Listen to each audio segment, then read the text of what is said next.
Hello and welcome into the GSMC Sports Podcast brought to you by the GSMC Sports Network. I'm your host, TJ Mabarty. Today is Wednesday, March 27th, and we are going to be getting into some college basketball for the show today. We are going to start with the Sweet 16 tipping off tomorrow night.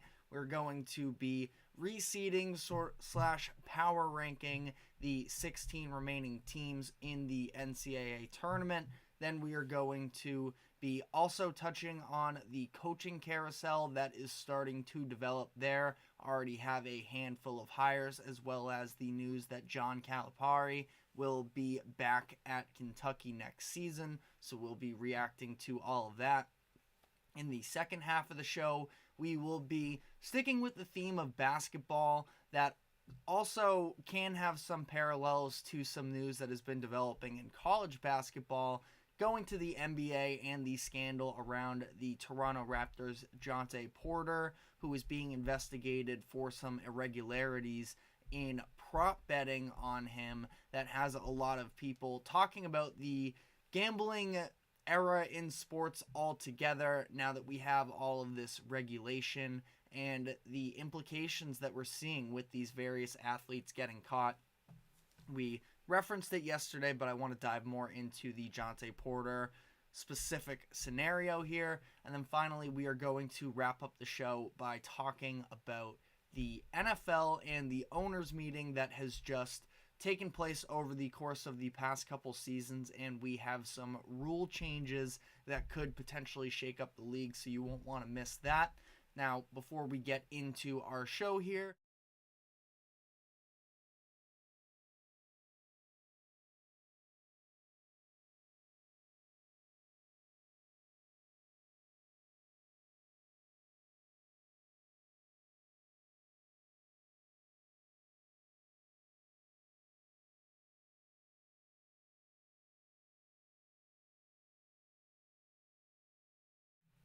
getting into our first segment of the day, though, we have the reseeding / power rankings of the 16 remaining teams in the NCAA tournament. This was not the easiest exercise to do necessarily. There were a couple spots where I feel like I had to balance the teams that I'm rooting for and ultimately how I feel about them going forward. The seeding format here also sort of helped to put it into tiers as well, but that's also where sometimes, specifically if you look at the bottom of the 2 seeds and the top of the 3 seeds, it's really hard to pick some of those teams over one another. So again, not the easiest exercise in the world for me, but at the same time, I had to go with my gut and go with some of the key facts. But all of this being said, the 1 seeds that I have in this reseeding exercise, I have UConn, Houston, Purdue, and Arizona. I do still have, I mean, UConn sort of goes without saying in this. They've been the best team in the country really all season long. They have 2 dominant wins to start off this tournament. They are the reigning national champions and have been playing like it. So hard to really switch up on that. It's how I've felt all season, really. And here we are, and they are advancing to the Sweet 16 with ease. I do still have Houston over Purdue. I know that a lot of people are sort of shifting into more of a Purdue mindset. I think that a lot of people are overlooking Houston because of how close that game versus Texas A&M was at the end. They allowed 95 points in that game. They put A&M at the free throw line 45 times. Luckily, the Aggies couldn't knock them down. Lucky for them. And if they were to put a lot of other teams at the free throw line that many times, specifically the upcoming Duke, they're not going to win a matchup like that. But despite how close the game was, despite how many things went against the Cougars in this one, I thought that it was a solid win to show that they could win in a different way. Their offense really led the way, which is a bit uncharacteristic, almost in a good way, for Houston this past week. And this was the best win from any 1 or 2 seed in the tournament in my eyes. I thought that A&M was going to be a tough matchup going into it. They were. I think that A&M could have knocked off a couple of these other teams. I think they would have been tough for Purdue, and I think that they potentially could have beaten UNC. Along with the free throws in this game, Houston was also able to win with 4 of their 5 starters fouling out. Their defense didn't perform to the level we expect of them maybe, but their offense showed that they are capable of winning some high-powered offensive games as well. And don't get it twisted, this is an elite defensive team. They actually fell because of this to the number 2 overall defense, but again, I have faith in Kelvin Sampson and the infrastructure of this team. Jamal Shed is a leader of all leaders, and I think that Houston is still a very tough out, despite some people souring on them. I had Purdue at number 3. Can't drop them outside of the top 3. Really, it's been these 3 teams in UConn, Houston, and Purdue all the way through the season. Purdue has dominated their way through the first 2 rounds. They've won their games by a combined score of 67, so ridiculous stuff there. Zach Edey has put up 53 points, 35 rebounds, and 6 blocks in these first 2 games. He is clearly a mismatch that very few teams are properly equipped to handle, and that's great. But what happens when they do run into a team that can play Edey better? How will the rest of their guys step up? I think that Trey Kaufman-Renn has an argument to have been their second best player through these first couple games. He has really impressed me, someone who only averaged just above 6 points per game during the season, but has been really impressive in a handful of ways with some of the rebounding, second chance points, forcing the other teams into foul trouble as well. You expect Edey to draw a lot of fouls, but specifically against Utah State, I thought that Kaufman-Renn did a very good job of that as well.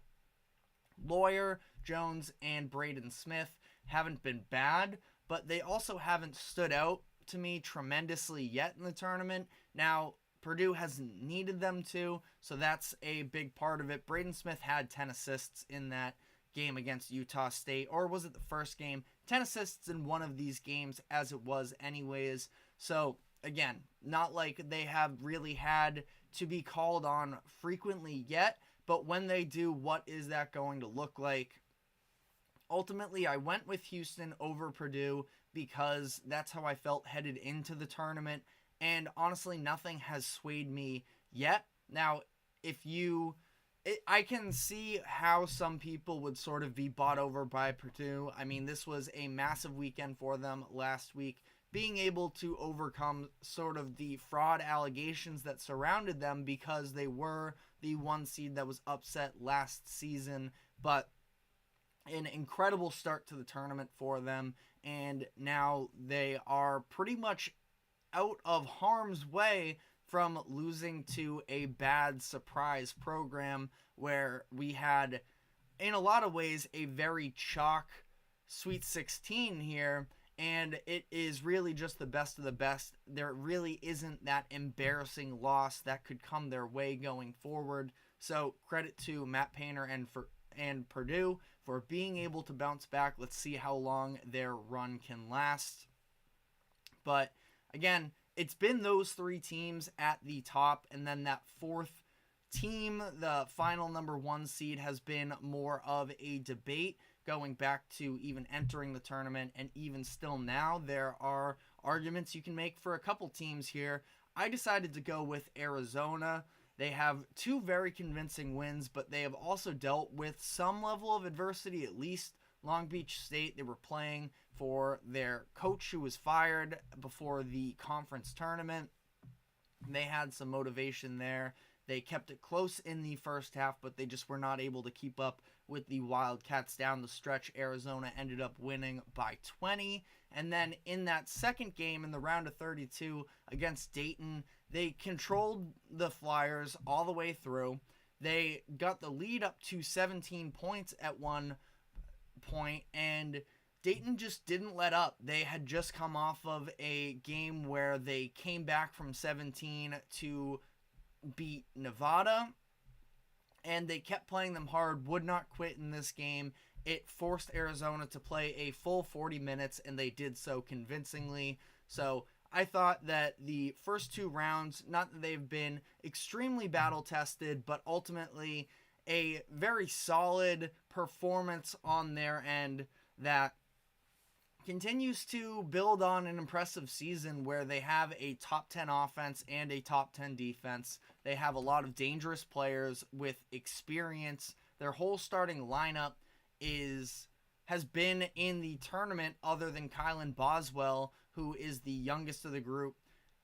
He's a sophomore. The rest of them are all seniors. You have some championship game experience in Caleb Love, who was in the national championship game with UNC a few years ago. You have Kashad Johnson, the transfer from San Diego State, who last year went to the national championship game. Not to mention Tommy Lloyd took this program with the likes of Umar Ballo and Pele Larson to the Elite Eight in 2022.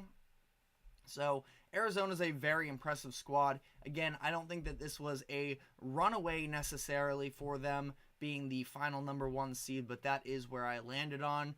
The 2 seeds, I have Iowa State, UNC, Illinois, and Tennessee. I feel like Iowa State is the most underrated team remaining in the tournament. I thought that they were disrespected entering Selection Sunday as they were the final number 2 seed, the number 8 overall, but they've really been taking it to teams lately, even dating back to the Big 12 tournament game where they blew out Houston.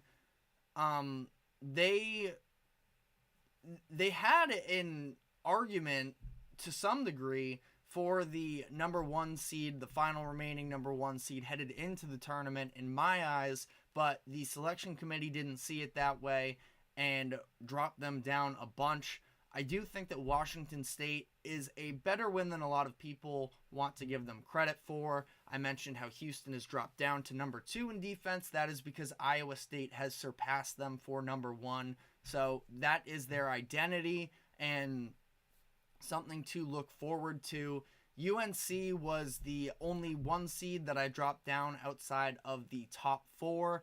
They were, as we've sort of alluded to, the least convincing 1 seed headed into the tournament.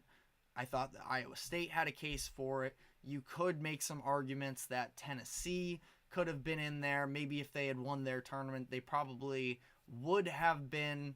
But the Tar Heels are still a very good team. We've seen them be elite defensively at times, and they're going to need to tap into that potential in their upcoming matchup against Alabama, who, of course, has one of the most high-powered offenses in the country. But speaking of high-powered offenses, that takes us to Illinois, who is another team I sort of shuffled around here, not sure exactly where to put them. I went with the number 7 overall spot here. Their offense has been so elite this season.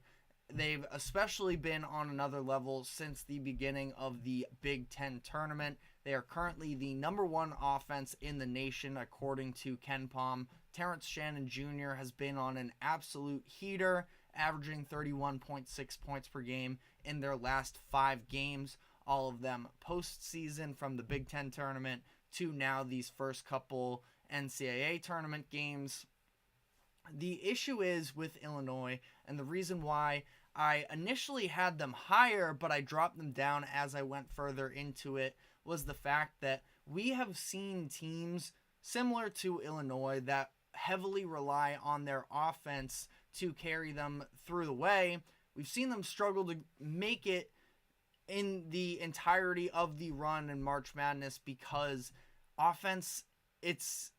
because of the fact that they have this great offense, but they don't have the defense necessarily to complement it, and it's very hard to win 6 games in a row just relying on your offense. They are the number 92 defensive team in the country. They've been playing well on that end through these first couple games, but I've had a pretty easy schedule with Morehead State in the first round and Duquesne last round. So we'll see how this progresses for them. Again, they are probably going to have to play a different brand of basketball to some degree against Iowa State when that game tips off tomorrow night. Should be one of the games of the weekend.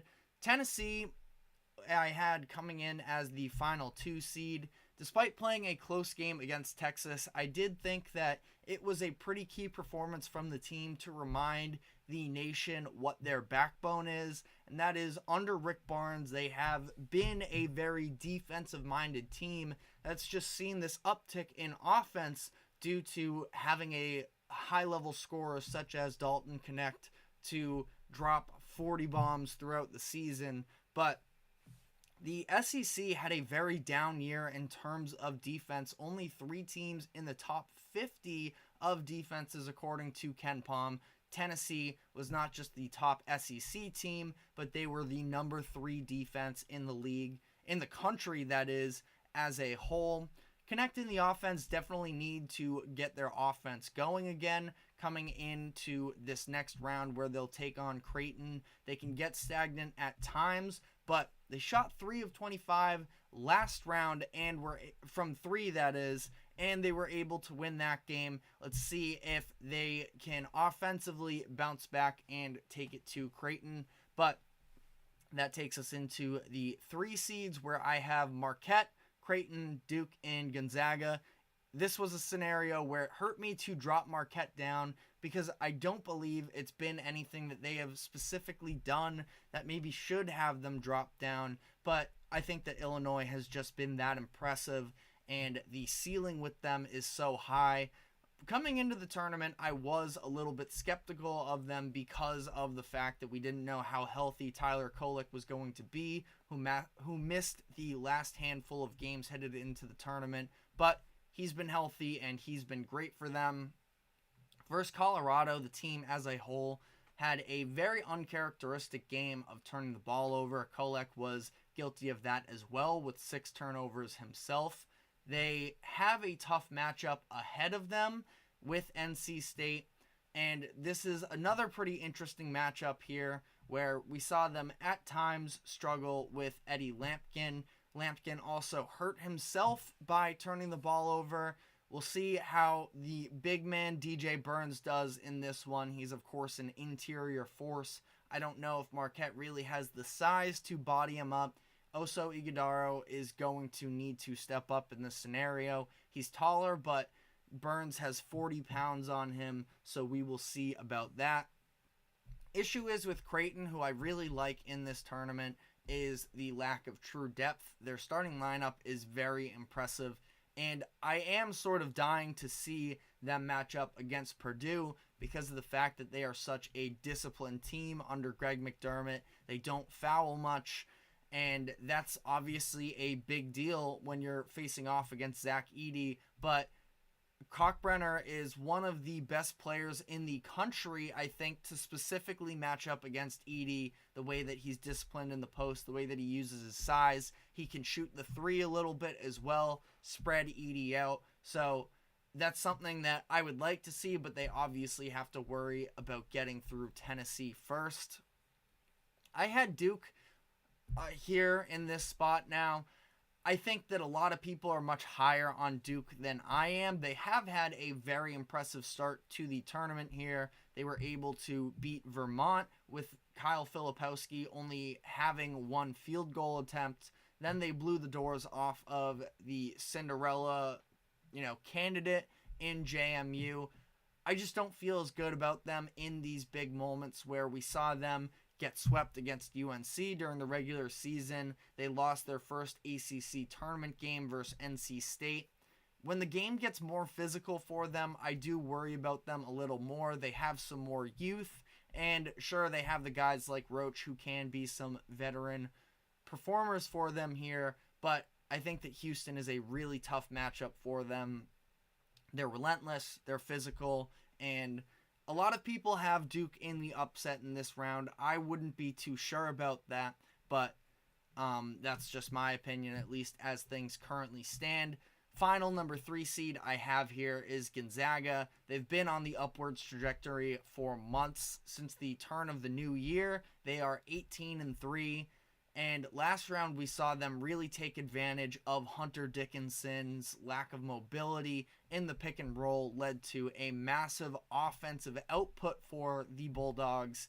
And they should be able to have at least an opportunity this upcoming game against Purdue to do a similar thing against Zach Edey, where he has never been a tremendous perimeter defender.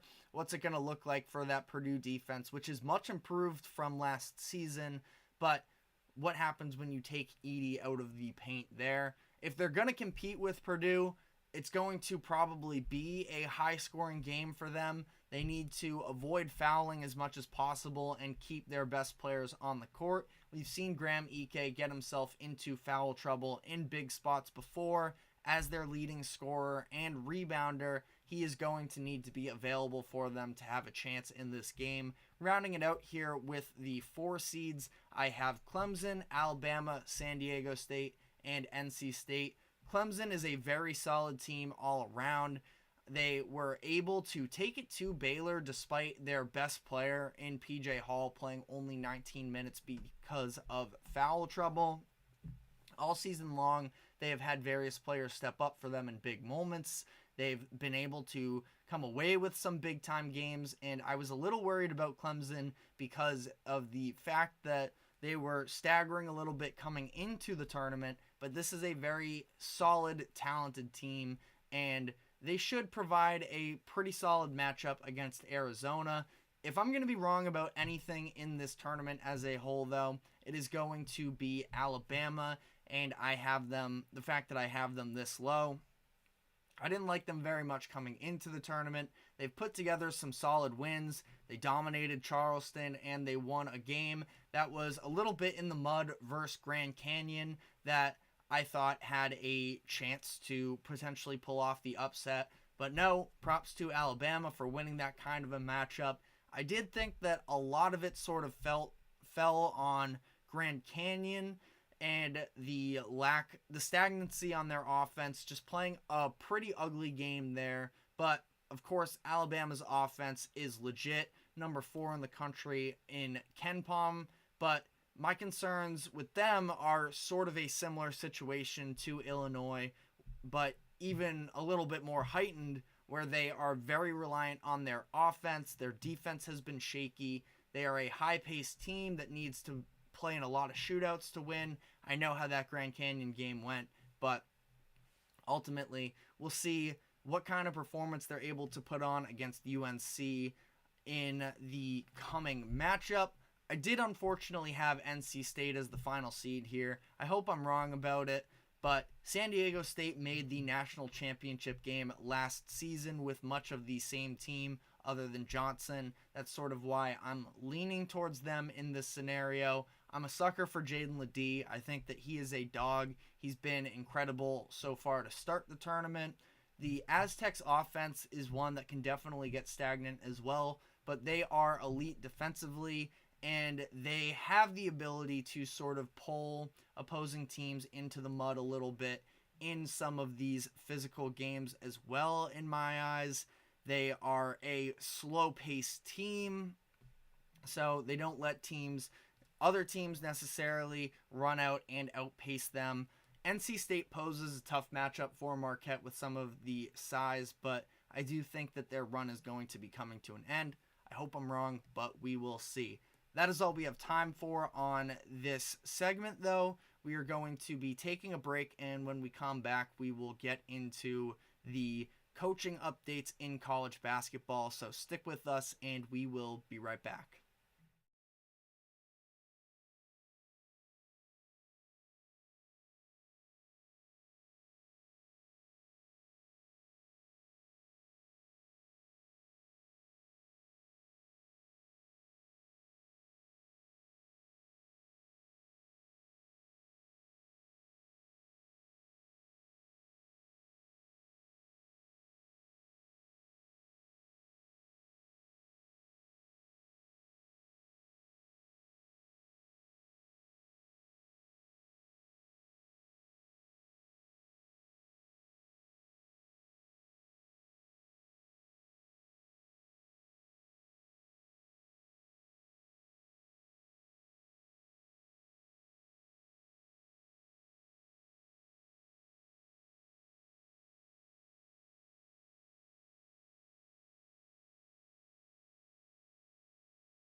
Welcome back into the GSMC Sports Podcast. We just finished up doing some power rankings on the remaining college basketball teams in the NCAA tournament.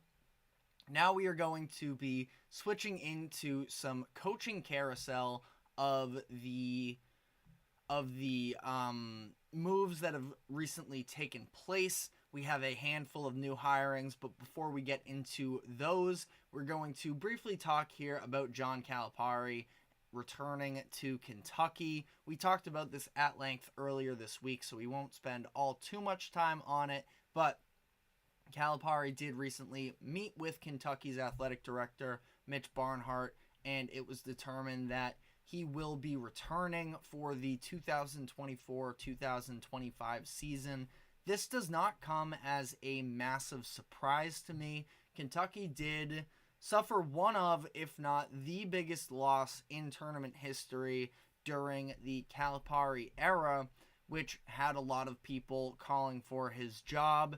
It's been a tough stretch here for the Wildcats, where since they made the Elite Eight in 2019, they have only won one tournament game. That was to a double-digit seeded Providence a couple years ago.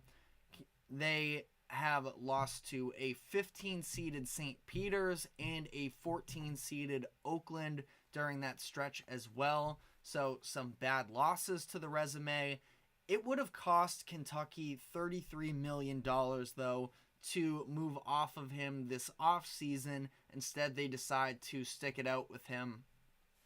I feel like one thing that does sort of get overlooked in this conversation, and I'm not saying definitively that it should outweigh the other aspects. Of course, the number one job for a coach is to win games. We all know that.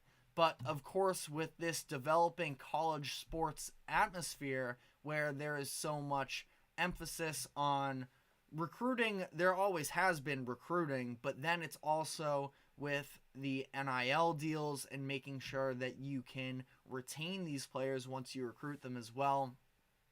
It is a lot that you have to balance here, and not that, again, this should be the number one priority. It always comes down to winning first, but something that Calipari has been amazing at during his tenure here at Kentucky has been recruiting, and that isn't going anywhere.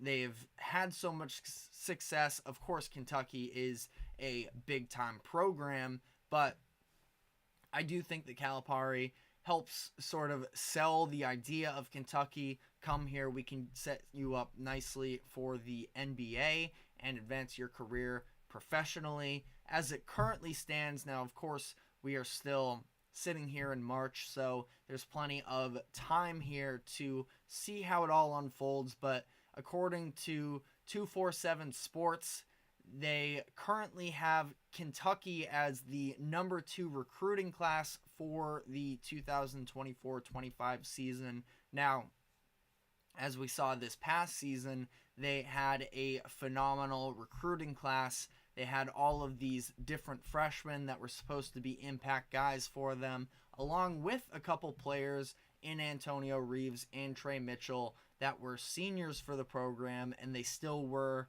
falling short. Again, I've covered this before.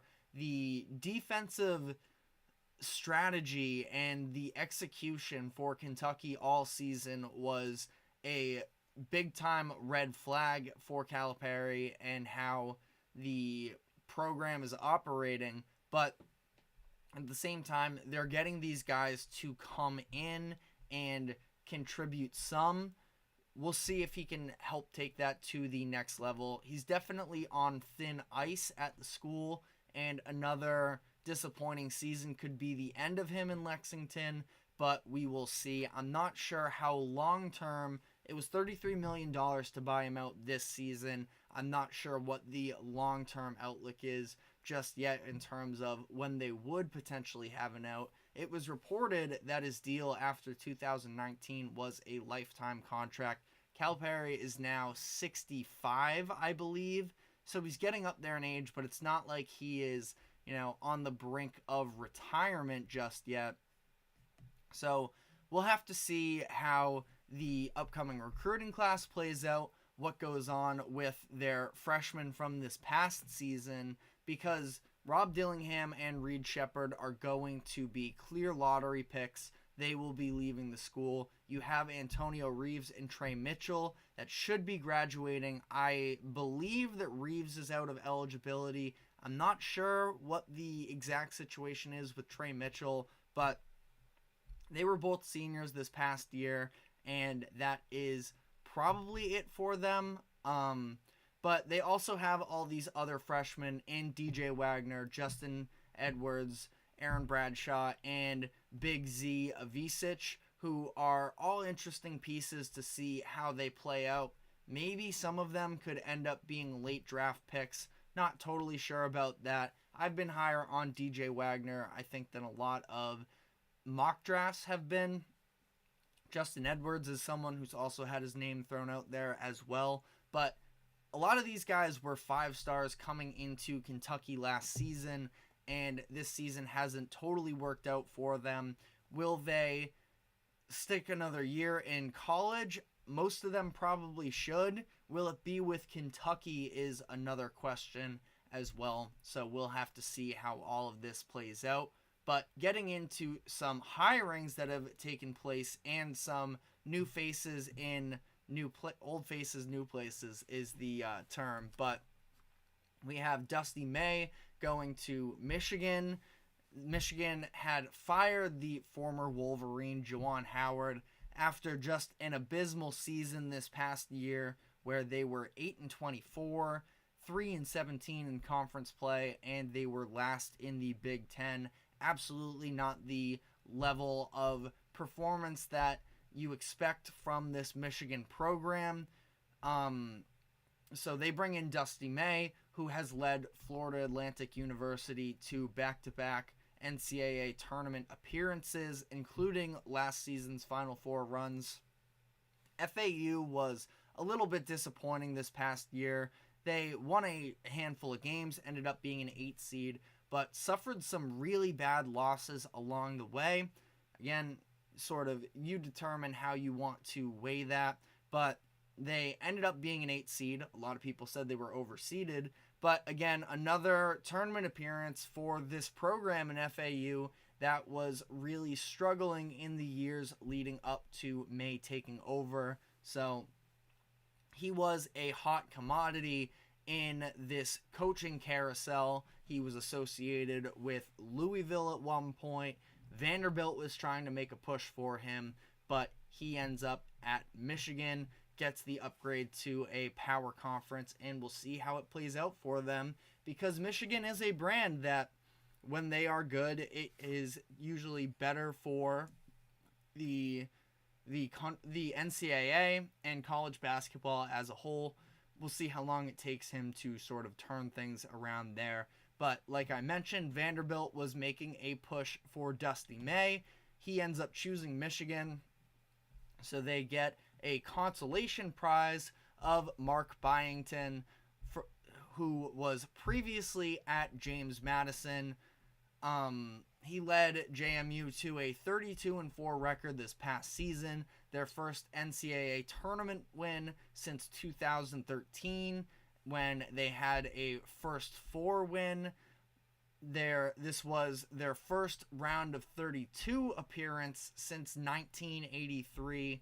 Vanderbilt was really bad this year. They have been really sputtering for the past handful of seasons. They were just 9-23 this past year, only 1 overall game better than the miserable Missouri program that went winless in conference play. So Vanderbilt, they've really been trying to build up the program for a handful of years. It has not been tremendous, but Byington was successful with JMU, so we will see whether or not that ends up working out for them. A big name here, maybe not the most well-known from a national perspective, but a massive story if you were keeping up with college basketball this season, was Danny Sprinkle, who was with Utah State in his first season. he is now leaving already and going to the Washington Huskies. Sprinkle has seen his coaching trajectory really skyrocket after putting together some impressive seasons at Montana State, where he led them to a couple big-time seasons there. Then it catapulted him to Utah State in the Mountain West, where this past season they went 28-7, won the Mountain West regular season title. I know that they just got embarrassed against Purdue over the weekend, but don't let that take away from the fact that this has been a great job by Sprinkle, who has had to deal with a lot of roster turnover from the past couple seasons with this program, from their players themselves to the coaching staff, where I believe this is their fourth head coaching hire in the past 5 years, something along those lines. And Sprinkle did a really good job to put this thing together and develop some of their players. We saw the season that Osobor had Greg, I forget, I'm blanking on his first name actually, but Osobor and the way that he performed this past season. Again, 28-7, a very solid year for Utah State. There was a clear buy-in from the locker room there, and ultimately he's going to be moving on to Washington, makes another step to a power conference. Washington is actually headed to the Big Ten, so he will be, along with Dusty May, in the Big Ten in their new jobs. Final one here is Kyle Smith, who was hired by Stanford. This is a little bit of an interesting move here, where Kyle Smith, I did think, did a very solid job at Washington State this past year. I thought that they were a little bit underrated. The fact that they were a 7 seed and were underdogs against Drake, and they end up winning that game. He won 20-plus games in all of his years with San Francisco before, and now he puts together this solid season with Washington State.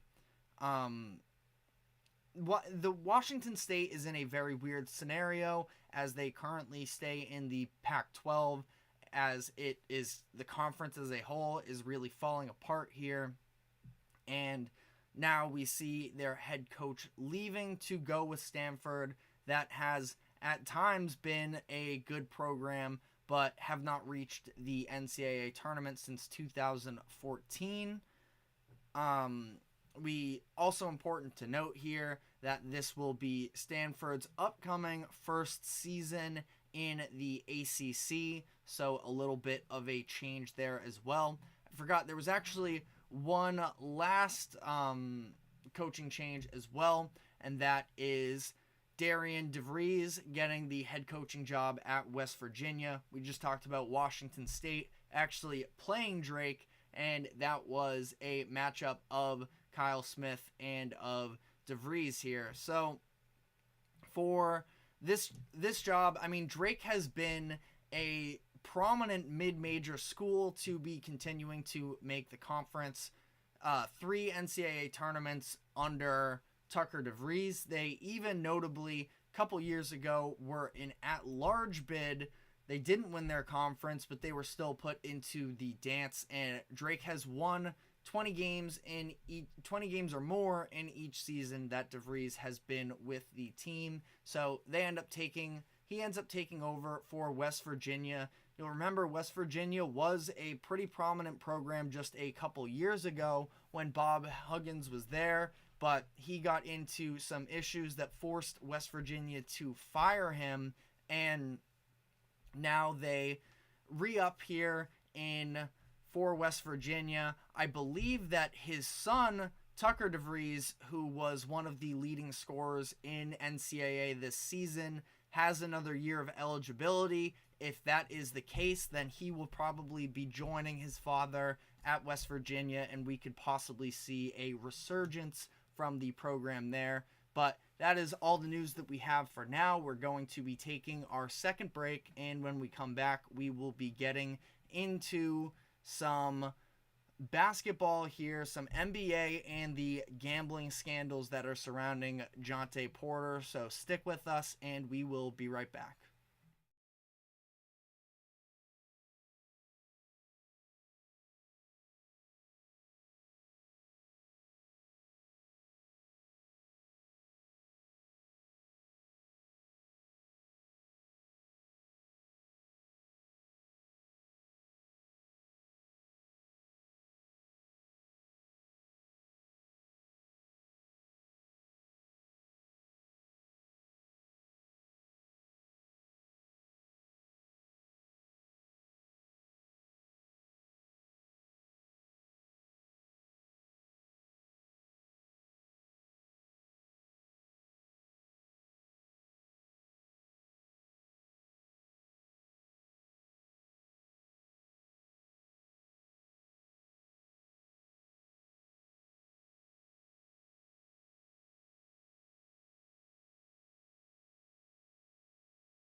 Welcome back into the GSMC Sports Podcast. Just finished up talking some college basketball for the day. Now we're going to be getting into the NBA, but not on games itself, but the scandal that is coming out about the Toronto Raptors' Jontay Porter, who is being investigated for potentially fixing games. There was a story that came out from Adrian Wojnarowski of ESPN about Porter potentially being involved in some irregularities in gambling, where there were two specific days on January 26th and March 20th where the highest, most profitable bets of the day, player prop bets that is, were on Jontay Porter unders. In both of these games, he ended up coming out and only played a few minutes, so he was eligible that the props would not get voided, but he wasn't on the court to, not necessarily, because when you look at this, you think about throwing games where it is purposefully doing bad. It wasn't that. There wasn't anything, if you look back at those games, there wasn't anything glaring about how Porter actually played that would indicate, if we didn't have this story, that, oh, he's trying to throw this right now. But the fact that he left both of these games with various ailments that are sort of undiagnosable to some degree, where it was a re-aggravation of an eye injury in one of them, and it was an illness in the other. So definitely a bit strange here. Does not look good for Porter. I mean, it's interesting how this all plays out because of the fact that Jontay Porter is on a two-way contract. Well, also, let's just start with this. The fact of, because again, I don't want to say all these things, put the blame on Porter, but not explain why this is so fishy, outside of the fact as well that he left both of these games. We're talking about Jontay Porter here. He is a player for the Toronto Raptors that is on a two-way contract and is getting under 15 minutes a game on the season. Now, if you are watching the Raptors, which I don't think that all that many people really are, they are down in the standings and are just sort of playing out the rest of the season for the sake of it. I know that they are trying because they don't have their own draft pick, but they're really in a rebuilding scenario here. Porter has been getting some more playing time for the Raptors this season, where he's played in 26 games. He's been getting some more minutes down the stretch. But again, it's kind of hard to say that this is a full coincidence that a player in Jontay Porter, who the majority of NBA fans probably don't really know of. You might know him because of the fact that he's Michael Porter Jr.'s brother, but ultimately he's not a high-profile player to the point where you have these stories that DraftKings had reported on the day after, that there were bets upwards of $10,000 on Jontay Porter's unders. a sane person would not do something like that. Now, again, that's sort of speculation there, but I can't imagine that people would really be throwing all this money on a two-way player that, again, just does not have that much name recognition as a whole. So it is definitely a very sketchy situation here for Porter. Now, he's being investigated. Nothing's fully been confirmed, but it was the fact that DraftKings reported on both of these occasions on January 26th and March 20th that Jontay Porter prop bets under were the most profitable bet of the day. Adrian Wojnarowski also put out that at least one other U.S. sportsbook detected unusual betting interest on Porter props. So, he also added to this same tweet saying that it was upwards of $10,000 and $20,000, which, again, is just an absurd amount of money to be putting on a rotational player like that. So it does not look good for him. Again, it's one thing when they're playing the games. It's way harder, obviously, to... No, I don't think any player could get away with fully throwing a game, actually being on the court to make that happen. But in these instances, the fact that Porter got on the court, gave some effort for a little bit, and then left the game with again, not a major injury, it just does not look good as a whole. We don't know anything definitively yet. I'm sure we'll get answers, but this does sort of take me into the bigger conversation about athletes potentially gambling. It's one of these things where I do feel like there is a portion of the not so much the media, but just NBA fans in general who say, well, the NBA promotes all of these betting books, and it's not just the NBA, it's really across America as a whole, all of these leagues, because they can make money from gambling, so they're promoting it. Well, why can't their athletes participate in it themselves? And to me, it's simple. It's just because those are the rules. It leads to a potentially slippery slope where you can have instances of throwing games, and it can ruin the credibility and integrity of the sport as a whole if you start playing these games. You can say that it's unfair that these players aren't able to, gamble on themselves and on the sports as a whole, but the reality is they're benefiting anyways from all of these sponsorships, because the fact that we have all of these sports books paying as much money as they are to be advertised by the leagues, it's helping to pay their contracts and their salaries, and they're getting a piece of it to some degree. No, you're not betting yourself and seeing those results come up in front of you, but at the same time, you can't go, a handful of years while you're in the league without gambling. You have such a finite time period that you are able to play a professional sport at the level of an NFL, an MLB, an NBA, any of those lines. And it's just one of the bylaws of the league. And to the argument that, well, all of these leagues are promoting it, so how it's too difficult for these players to, stay away from it. I don't really believe that these athletes that are getting caught with these gambling scandals are gambling just for the sake of, oh, well, I saw an ad on TV when I was watching an NBA game, or along those lines. It's because gambling is something that's been happening for, a lot of the entirety of sports as a whole. And I don't think that they're inspired just because an ad looks so cool that they want to get involved with it.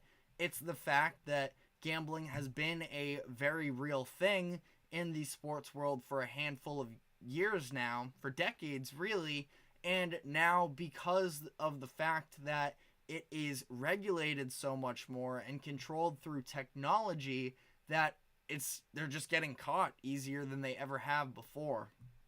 Which does sort of spark an interesting conversation as to how much do we think that professional athletes could have been gambling before all of this was regulated, and are there stories that we'll never know about? That's very possible, but it's just stupid for these athletes who are making, by the way, Jontay Porter, he's on a 2-way contract like I mentioned.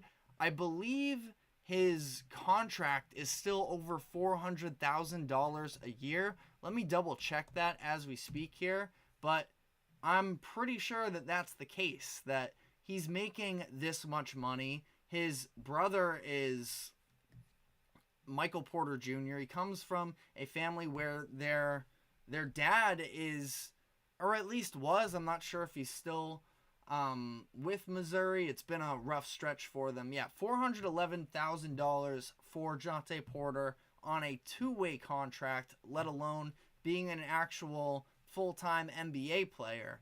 And, it just doesn't make sense to me why you would risk, especially betting on your own sport.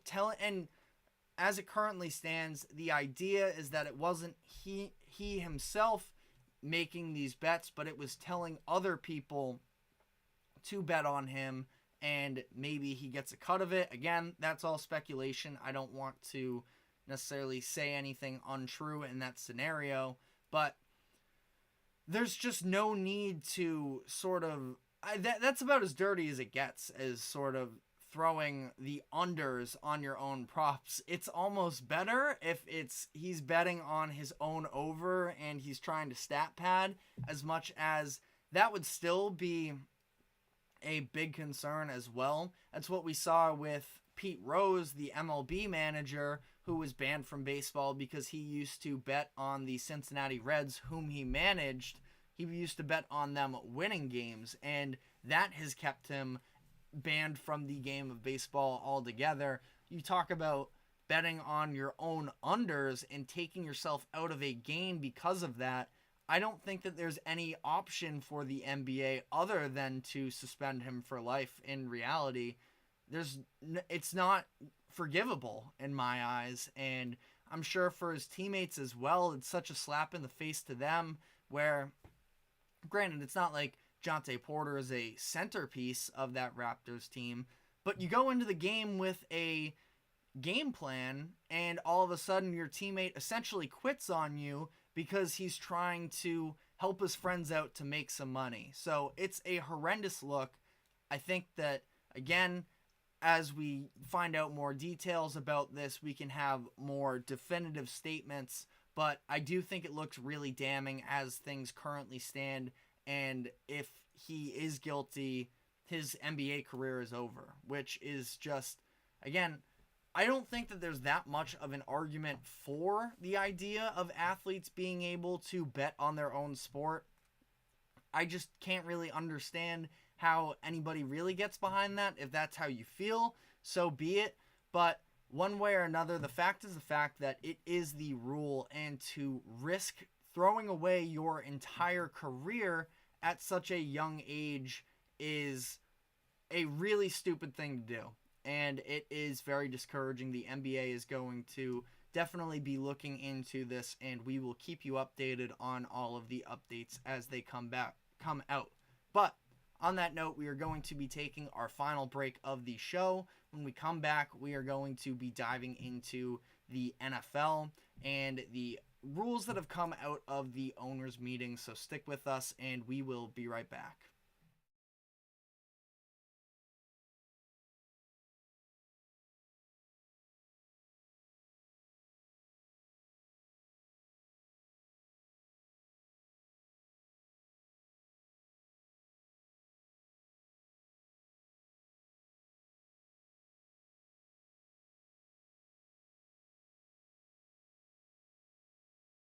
Movies, technology, finance, and even weird news. Subscribe and download the GSMC Podcast Network's family of shows, available everywhere podcasts are found. Welcome into the final segment of the GSMC Sports Podcast.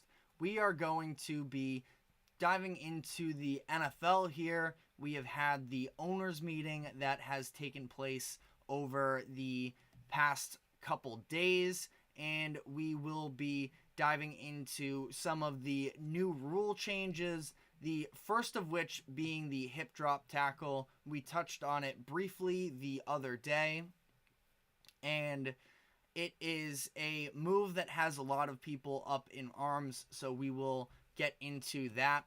It is the banning of this form of tackle that is, very common in a lot of ways in the NFL, where it is essentially sort of whipping your body and coming down, dropping your weight backwards onto a ball carrier's leg.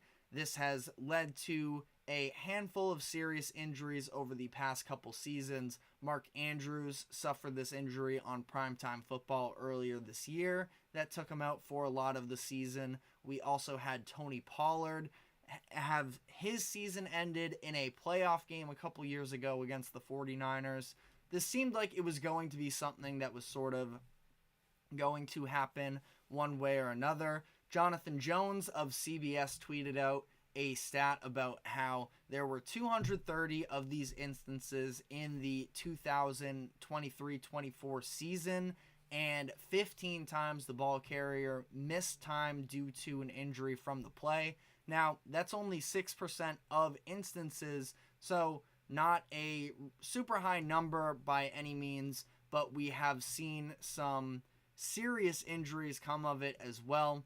And again, I don't really feel too strongly one way or another as this. I understand the difficulties. It just seems like more and more rules are favoring the offensive players in the NFL, and that can be frustrating, especially to a lot of defenders. But it is something that, the priority for the NFL, other than making money, because that's the way that Roger Goodell thinks, and he's, trying to run his corporation, which again, can't fully blame him for it, but we just know that the NFL is a lot more selfish. It's a lot more run by the owners than it ever will be with the players. But keeping players healthy should be a top concern with them, and we saw a sort of decreased value of the game of football itself when all of the quarterbacks were injured this past year. Not that they were on hip drop tackle plays, but still generally you lose the best players on the field, the game does not look quite as good. So that is sort of a general statement for trying to keep players healthy. Now, could it have implications on defenders and sort of the restrictions on them? We've seen so many different ways that they can go to tackle be outlawed, such as diving at their knees as well, the ball carrier's knees as well. So the job just continues to get harder and harder for defenders in the league. There was a report that was put out about the NFL being concerned about the decrease in scoring the past couple years, and then this new rule comes into place. So there are some concerns about the future of the NFL in that sense, but it is, ideally for the sake of keeping players healthy. So I can understand it. Jonathan Jones reported that it's not likely to be flagged often in this upcoming season. Feel like we could be looking at a warning and then fine situation as they try and phase it out of the game. But, I guess we'll just have to see how the NFL decides to treat it. We're still a handful of months away from that, and it's going to be a storyline to look into.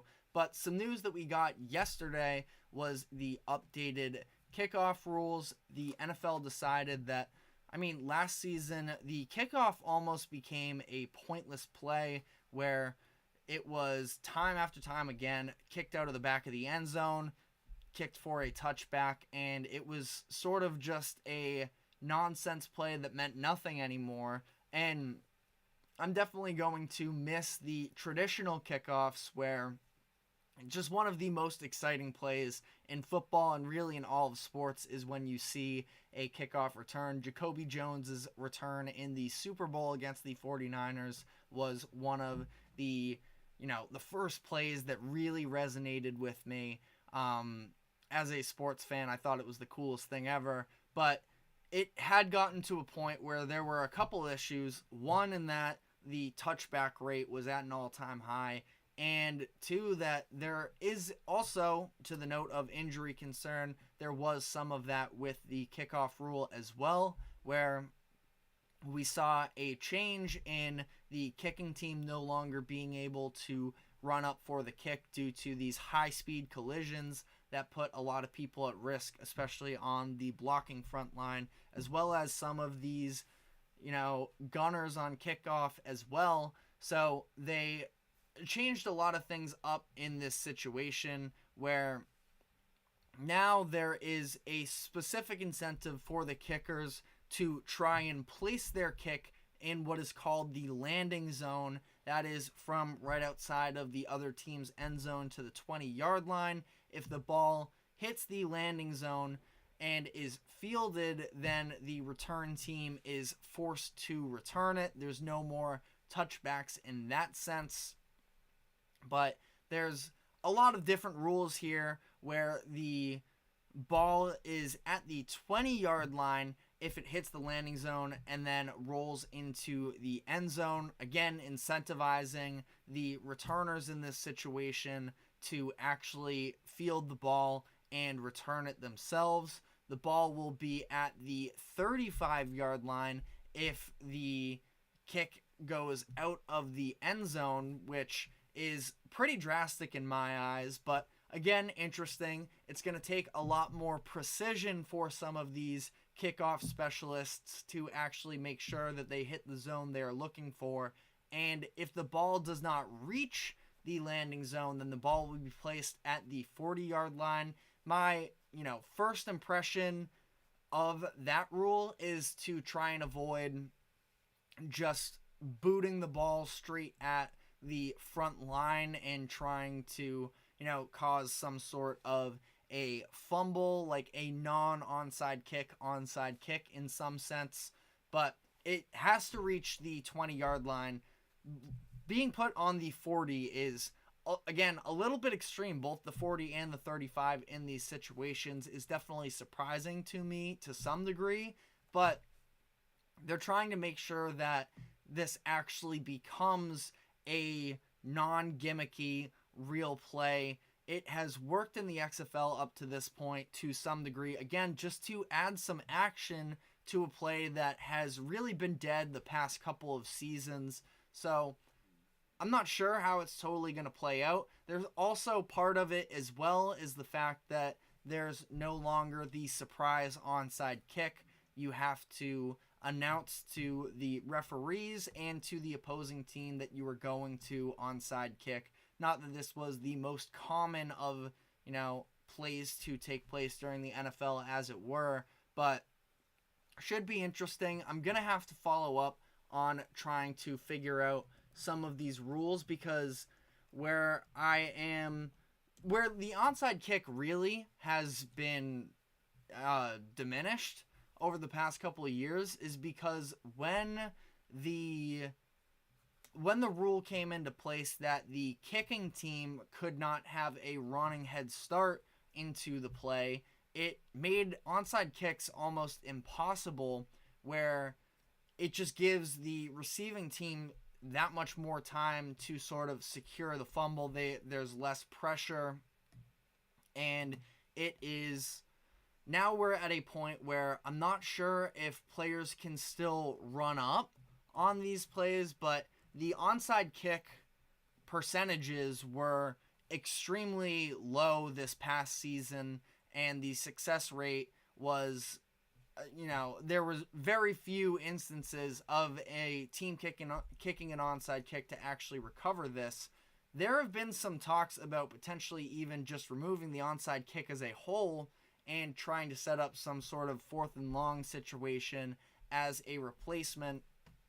We'll see how the onside kicks work on this season.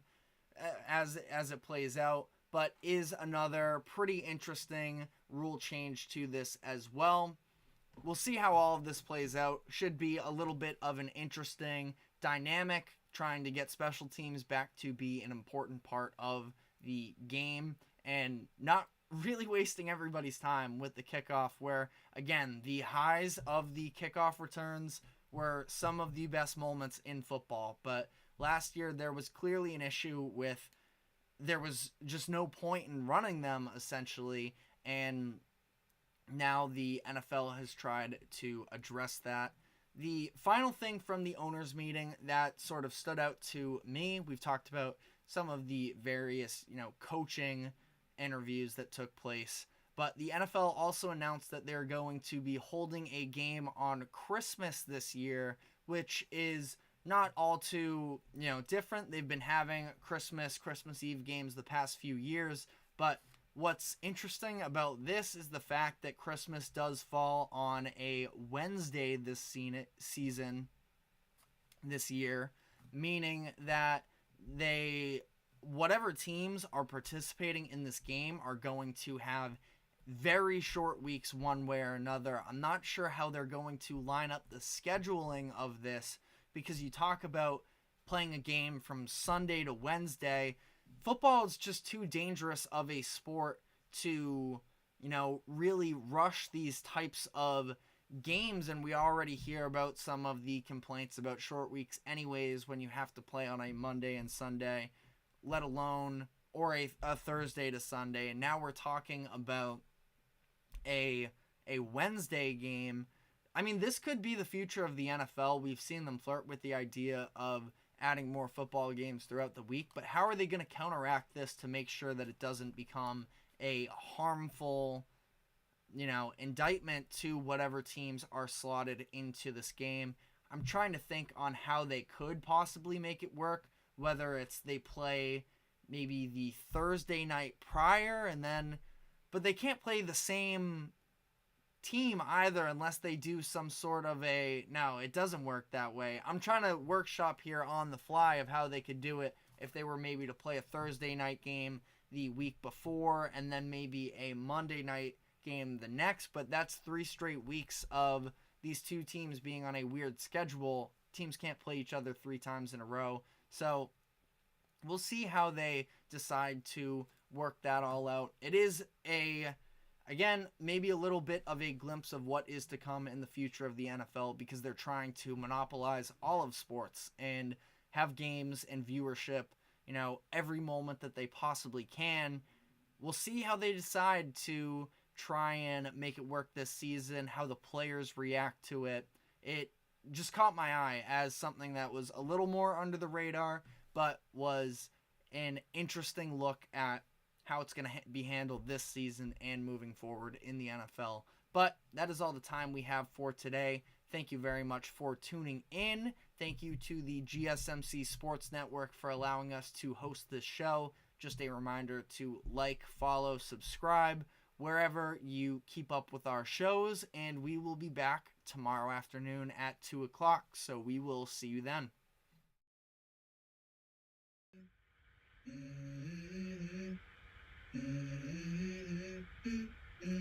Let's go. I wake up to a little bit of drool on my pillow, feel like it's gonna be a bad day. Yeah, I'm tired of shit, and the coffee ain't hit yet, damn, ain't that great.